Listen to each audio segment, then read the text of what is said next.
Determine whether the values given against each of the quadratic equations are the roots of the equation. प्रश्न नीट लक्षात घ्या. Determine whether the values given against each of the quadratic equation. म्हणजे त्यांनी quadratic equation दिलेले आहे, त्याच्यासमोर इथे 1 आणि -1 या दोन व्हॅल्यूज दिलेल्या आहेत. आपल्याला डिटरमाइन करायचं आहे या व्हॅल्यूज वरून की whether these values are the roots of equation. म्हणजे या व्हॅल्यूज या इक्वेशनच्या रूट्स आहेत का हे आपल्याला ठरवायचे. रूट्स म्हणजे काय, तर ते x चा आन्सर असतो त्या इक्वेशनचं. रूट्स म्हणजे त्या इक्वेशनचं ते सोल्युशन असतं. मग आता आपण कसं ठरवणार की 1 आणि -1 हे याचे रूट्स म्हणजे सोल्युशन आहे का ते. त्यासाठी ही जी व्हॅल्यू आहे ती एक एक करून आपल्याला या इक्वेशन मध्ये लिहावी लागेल.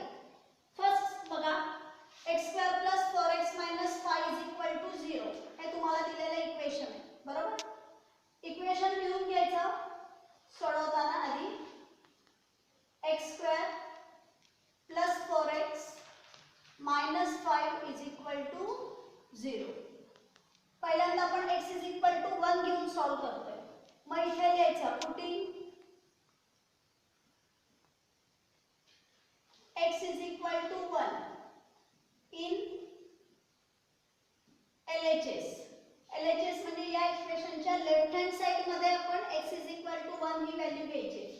मग मी इथे लेफ्ट हँड साइड लिहून घेते इक्वेशनची.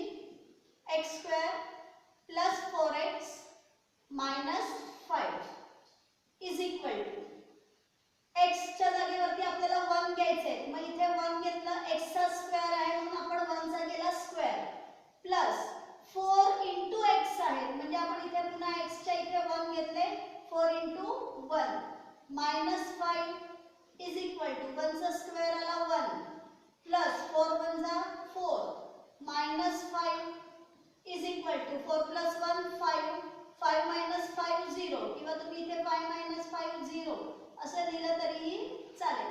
बघा, त्यांनी दिलेल्या इक्वेशनची राइट हँड साइड 0 आहे. तुम्ही लेफ्ट हँड साइड सोडवल्यानंतर सुद्धा तुम्हाला 0 हेच आन्सर मिळालं. म्हणून मग इथे लिहायचं therefore LHS = RHS म्हणजे left hand side = right hand side.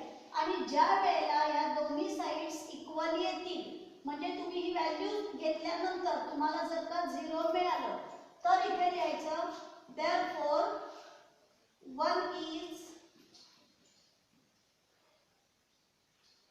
x = 1 is the root of the given quadratic equation.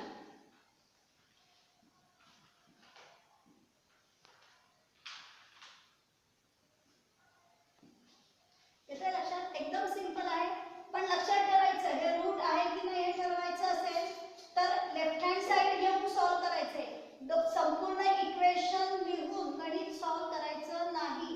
येते लक्षात. का नाही सॉल्व करायचं, कारण तुम्ही इथे काय मग प्रत्येक स्टेप वरती = 0 असं लिहित याल, पण कदाचित तुम्हाला याची व्हॅल्यू = 0 मिळणार नाही. मग जर का 0 तिथे मिळत नाहीये तुम्हाला म्हणजे मग तुम्ही वरपासून =0 असं लिहून उपयोगाचं नाहीये. आणि म्हणून कंप्लीट इक्वेशन न लिहिता LHS = असं लिहून मग सॉल्व करायचं. आता सेकंड घेऊया आपण. आता x = -1 घेऊन सॉल्व करायचं. पुन्हा इक्वेशन मी लिहिते x² + 4x - 5 = 0. Putting x = -1 in LHS म्हणजे लेफ्ट हँड साइड. मग आपल्याला काय मिळते बघा, लेफ्ट हँड साइड आधी लिहून घेऊ आपण. x² + 4x - 5 = आता आपल्याला x च्या जागेवरती व्हॅल्यू घ्यायची आहे -1. मग मी इथे लिहिते -1 bracket square plus 4 * -1 -5 square is always positive, 1 चा मायनस 1 चा स्क्वेअर आला 1 प्लस 4 आणि मायनस 1 यांचं मल्टिप्लिकेशन मध्ये दोघांचं साइन डिफरंट असेल तर आन्सर नेहमी निगेटिव्ह येतं. 4 1 जा 4 -5 is equal to 1 -4 different sign subtraction greater नंबरचं sign -5 same sign addition greater नंबरचं साइन म्हणजे तुम्हाला LHS इज इक्वल टू मिळालं -8 बरोबर. म्हणजे LHS राईट हँड साइड 0 आहे म्हणजे LHS is not equal to RHS. तुमच्या इक्वेशनची लेफ्ट हँड साइड आणि राईट हँड साइड हे दोन्ही इक्वल नाही. Therefore x is equal to -1 is not the root of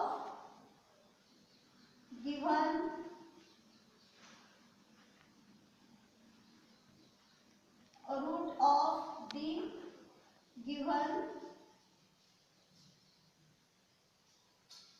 quadratic equation. लक्षात आलंय सगळ्यांना?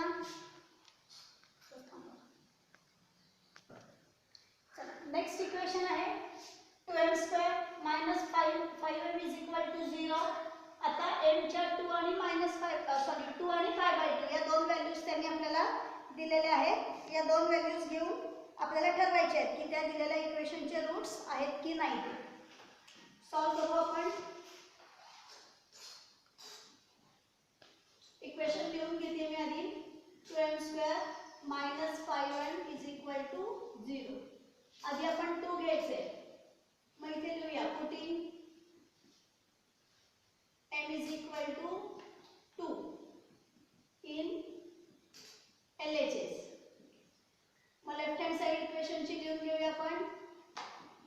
2m² -5m is equal to 2 लिहिले m ची व्हॅल्यू आहे 2 म्हणजे 2 चा स्क्वेअर केला आपण 2 स्क्वेअर -5 पुन्हा m ची व्हॅल्यू इथे घेतली 2 इज इक्वल टू 2 चा स्क्वेअर आहे 4 -5 2 जा 10 2 4 जा 8 8 -10 आन्सर आलं -2 म्हणजे लेफ्ट हँड साइड आपल्याला -2 मिळाली. आपल्याला राईट हँड साइड आहे आपली 0 म्हणजे इथे LHS is not equal to RHS.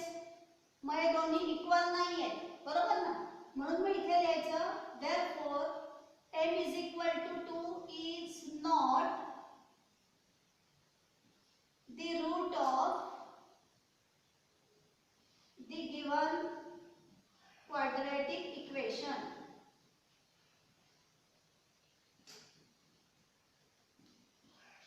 आलं लक्षात. आता सेकंड व्हॅल्यू घेऊया आपण. पुन्हा इक्वेशन मी लिहून घेते 2m² -5m is equal to 0. आता आपल्याकडे व्हॅल्यू आहे 5/2 in LHS. Left hand side मध्ये ही व्हॅल्यू आपण घेऊया. मग इथे मी लिहिते LHS is equal to 2m² -5m is equal to 2 लिहिले m ची व्हॅल्यू आहे 5/2 m चा स्क्वेअर आहे म्हणून आला ब्रॅकेट स्क्वेअर इथे आलं -5 पुन्हा m ची व्हॅल्यू आहे 5/2 इज इक्वल टू 2 इंटू 5 चा स्क्वेअर 25 आणि 2 चा स्क्वेअर 4 मायनस इथे 5 5 जा 25/2 इज इक्वल टू. आता इथे या 2 ने या 4 ला आपण डिवाइड करू शकतो बरोबर ना. 2 1 जा 2 2 2 जा 4 25 1 जा 25/2 -25/2 सेम नंबर आहे ना. मग 25/2 -25/2 आन्सर आलं 0. Left hand side is equal to 0. आपली राईट हँड साइड पण 0 आहे.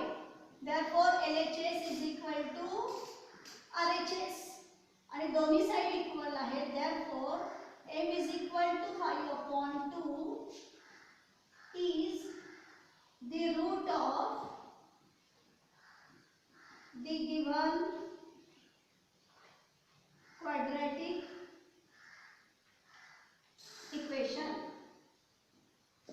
फायनल आन्सर लिहायला विसरायचं नाही. हा चला फिफ्थ सम काय आहे पहा. Find k if x is equal to 3 is a root of equation kx square minus 10x plus 3 is equal to 0. त्यांनी दिलेलं क्वाड्रॅटिक इक्वेशन काय आहे. kx square minus 10x plus 3 is equal to 0. या equation मध्ये x square चा coefficient आहे k आणि या k ची व्हॅल्यू त्यांनी आपल्याला काढायला सांगितलेली आहे. म्हणून त्यांनी म्हटले फाइंड k. इथे दिलेलं आहे त्यांनी if x is equal to 3. x is equal to 3 म्हणजे या इक्वेशन मध्ये x हे जे व्हेरिएबल आलंय त्याची व्हॅल्यू त्यांनी दिलेली आहे. मग त्या व्हेरिएबलची व्हॅल्यू दिली आहे म्हणजे तुम्हाला त्या इक्वेशनचं ते सोल्युशन आहे किंवा रूट आहे. तो रूट त्यांनी आपल्याला दिलेला आहे. ती व्हॅल्यू याच्यामध्ये सबस्टिट्यूट करून आपल्याला k ची व्हॅल्यू काढायची. पाहूया आपण कसं सॉल्व करायचं.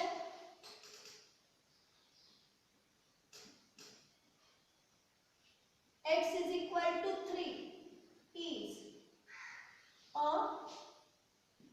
root of equation kx square minus 10x plus 3 is equal to 0.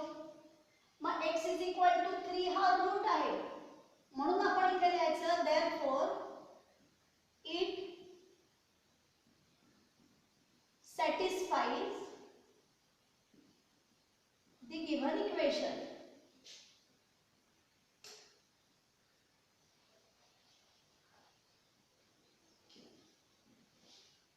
Therefore putting x is equal to 3 we get म्हणजे या इक्वेशन मध्ये आता आपण एक इथे x आहे त्या x च्या जागेवरती त्याची 3 ही व्हॅल्यू त्यांनी जी दिलेली आहे ती इथे घ्यायची आहे. मग इक्वेशन लिहायचं इथे k x square minus 10x plus 3 is equal to 0. therefore k x ची व्हॅल्यू आहे 3 म्हणजे इथे येणार 3 स्क्वेअर minus 10 पुन्हा x च्या इथे लिहिले 3 plus 3 is equal to 0. therefore 3 चा स्क्वेअर 9 9 into k 9k 10 3 जा 30 plus 3 is equal to 0. therefore 9k minus 30 plus 3 different sign subtraction greater number चा sign म्हणजे minus 27 is equal to 0.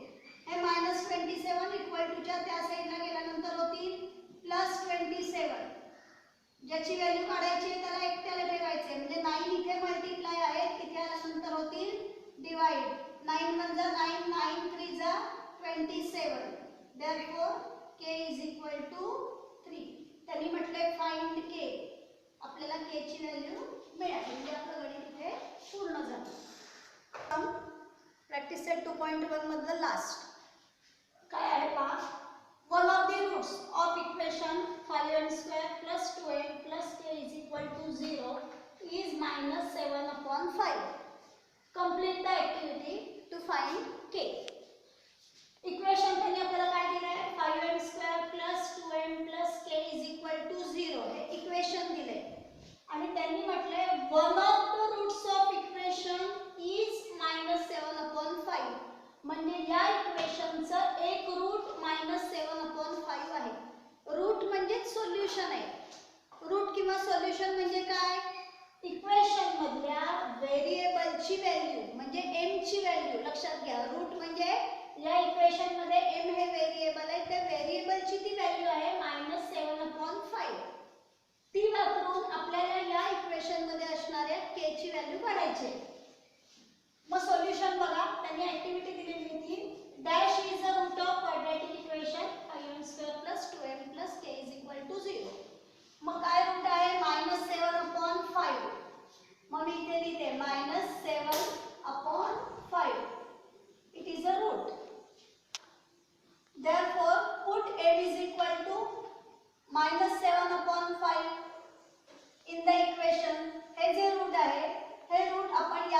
Equation मध्ये घ्यायचे म्हणजे आपल्याला k ची व्हॅल्यू मिळेल. मग तुमचं इक्वेशन आहे 5m². मग 5 × m², m ची व्हॅल्यू आहे -7/5. m चा स्क्वेअर आहे म्हणून त्या व्हॅल्यूचा आपण केला स्क्वेअर.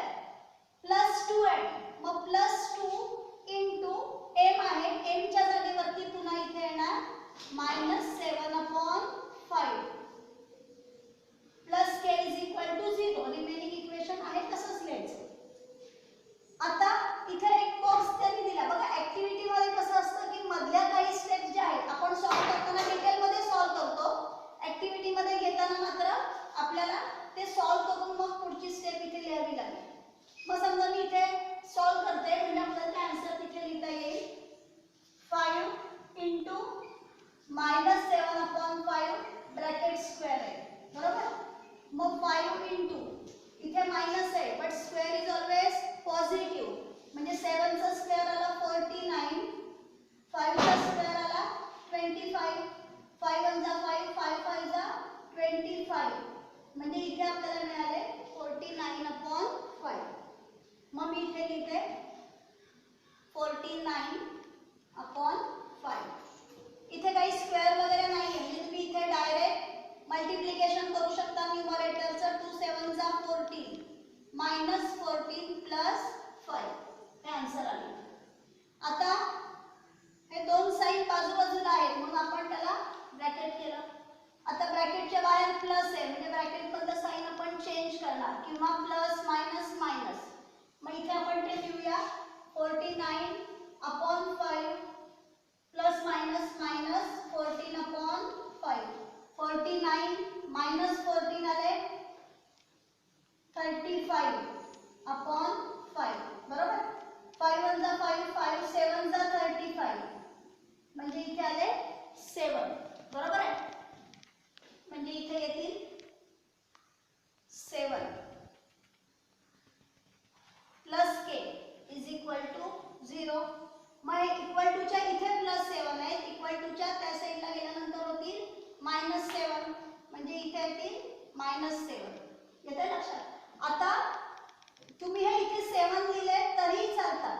समजा तुम्ही 7 च्या ऐवजी या दोघांचं सबट्रॅक्शन आहे 35/5.